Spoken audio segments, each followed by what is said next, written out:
अस्सलाम वालेकुम, मैं हूं शेख सुलेमान सलीम और आप देख रहे हैं दी समाल न्यूज़। खबर शामिल करते हैं शुजाबाद से। मीडिया से बात करते हुए DIG मोटरवे मोहम्मद सलीम का कहना था कि ईद उल फितर के मौके पर ओवरलोडिंग और चार्जेस करने वाले मुसाफिर गाड़ियों के खिलाफ सख्त से सख्त कार्रवाई की जा रही है। इस हवाले से स्पेशल इन्फोर्समेंट मुहिम का आगाज़ कर दिया गया है, जिसमें तमाम मुसाफिर गाड़ियों को मोटरवे एंट्री पॉइंट्स और मूवी पॉइंट्स पर चेक किया जा रहा है। ओवरलोडिंग के मुरतकब गाड़ियों को भारी जुर्माने किए जा रहे हैं। मज़ीद ये कि ओवर चार्जिंग की सूरत में ज़ायद वसूल शुदा किराया मुसाफिरों को वापस भी करवाया जा रहा है।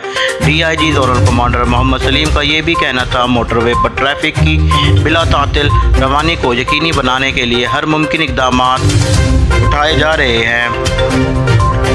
अपने पैगाम में सेक्टर कमांडर राना मोहम्मद इस्माइल का कहना था कि मोटरवे पर सफ़र करने वाले मुसाफिर किसी भी एमरजेंसी सूरत हाल में हेल्पलाइन 130 पर मुफ्त कॉल कर